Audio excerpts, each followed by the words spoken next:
And now, Chapter 10. The Journey of the Tin Woodman. Tip was well soaked and dripping water from every angle of his body, but he managed to lean forward and shout in the ear of the sawhorse, "Keep still, you fool, keep still!"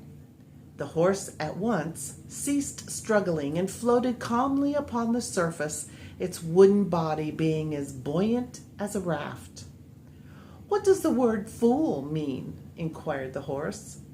"It is a term of reproach," answered Tip, somewhat ashamed of the expression. "I only use it when I'm angry." "Then it pleases me to be able to call you a fool in return," said the horse. "For I did not make the river, nor put it in our way, so only a term of reproach is fit for one who becomes angry with me for falling into the water." "That is quite evident," replied Tip, "so I will acknowledge myself in the wrong." Then he called out to the Pumpkinhead, "Are you all right, Jack?" There was no reply. So the boy called to the king, "Are you all right, your majesty?" The Scarecrow groaned. "I'm all wrong somehow," he said in a weak voice. "How very wet this water is." Tip was bound so tightly by the cord that he could not turn his head to look at his companions. So he said to the sawhorse, "Paddle with your legs toward shore." The horse obeyed, and although their progress was slow, they finally reached the opposite riverbank at a place where it was low enough to enable the creature to scramble upon dry land. With some difficulty, the boy managed to get his knife out of his pocket and cut the cords that bound the riders to one another and to the wooden horse. He heard the Scarecrow fall to the ground with a mushy sound, and then he himself quickly dismounted and looked at his friend Jack.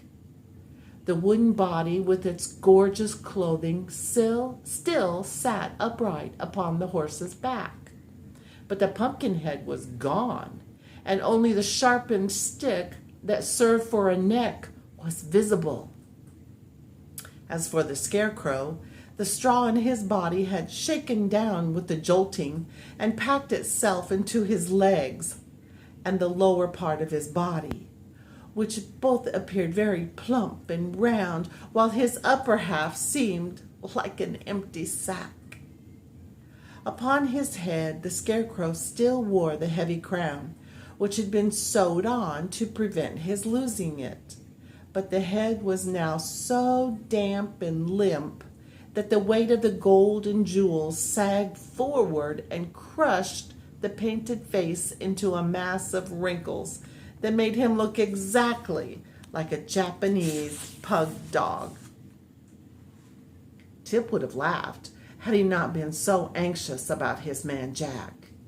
But the Scarecrow, however damaged, was all there, while the Pumpkinhead that was so necessary to Jack's existence was missing. So the boy seized a long pole that fortunately lay near at hand and anxiously turned again toward the river. Far out upon the waters he sighted the golden hue of the pumpkin, which gently bobbed up and down with the motion of the waves. At that moment it was quite out of Tip's reach, but after a time it floated nearer and still nearer until the boy was able to reach it with his pole and draw it to the shore. Then he brought it to the top of the bank, carefully wiped the water from its pumpkin face with his handkerchief, and ran with it to Jack and placed the head upon the man's neck. "Dear me," were Jack's first words. "What a dreadful experience! I wonder if water is liable to spoil pumpkins."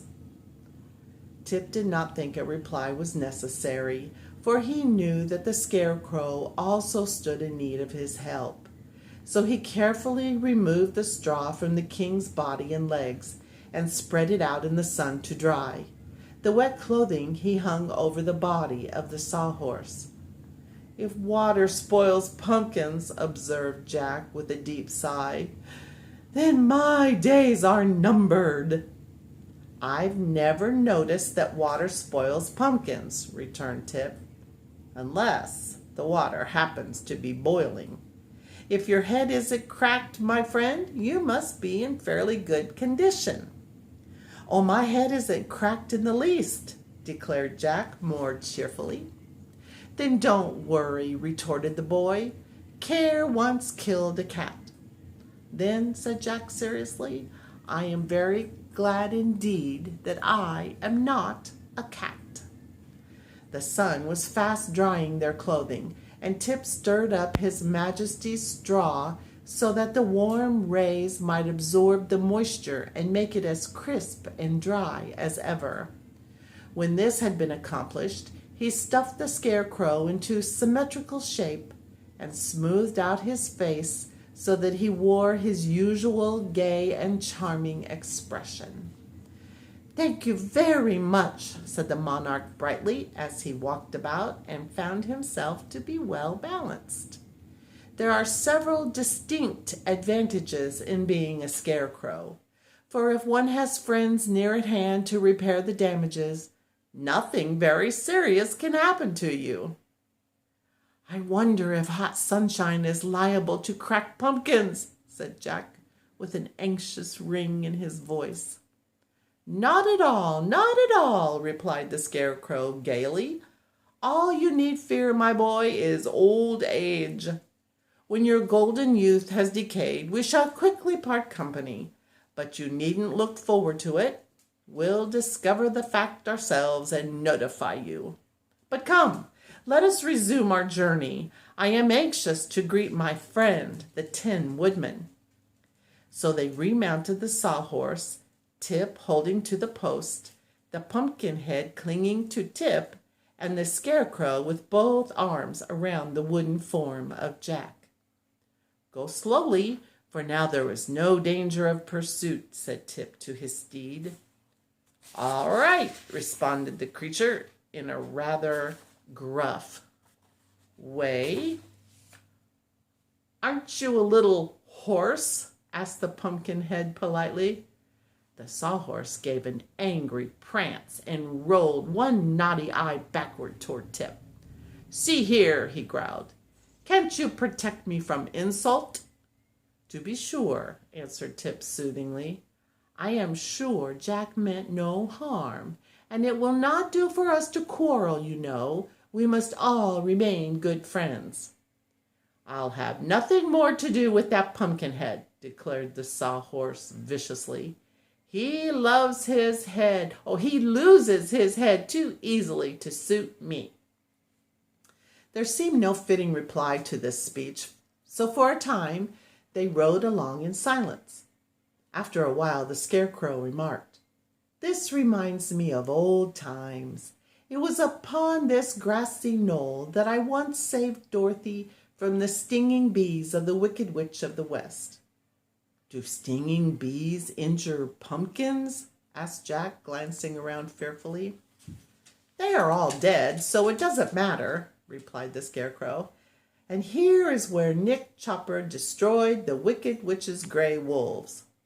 "Who was Nick Chopper?" asked Tip. "That is the name of my friend, the Tin Woodman," answered his Majesty.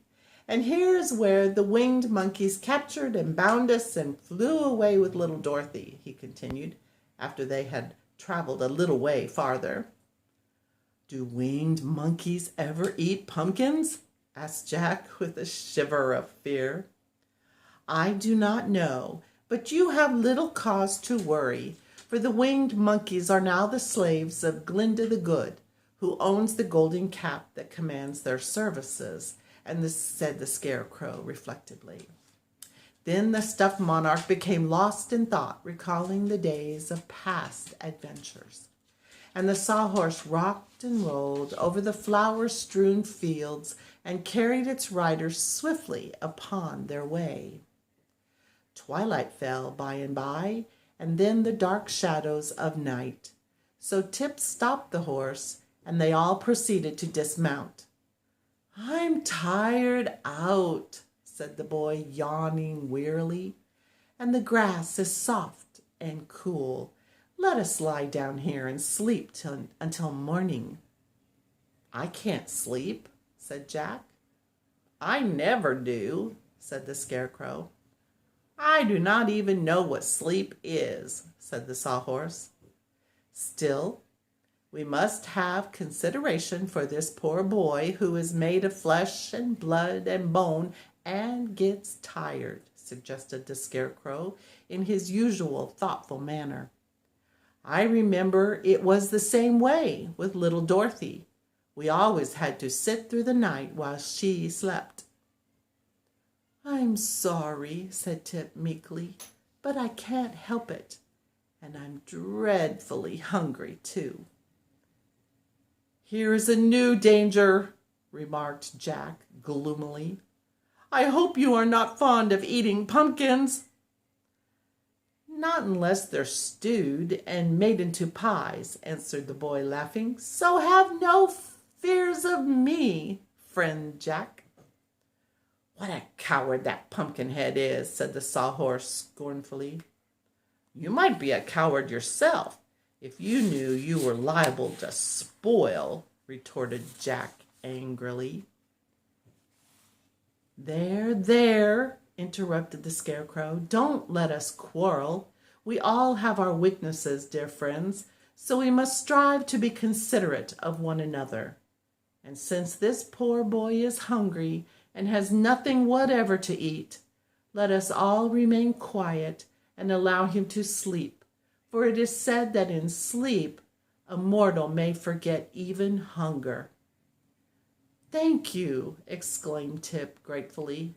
"Your Majesty is fully as good as you are wise, and that is saying a good deal." He then stretched himself upon the grass, and, using the stuffed form of the Scarecrow for a pillow, was presently fast asleep. See you next time on Storytime with Bubbo.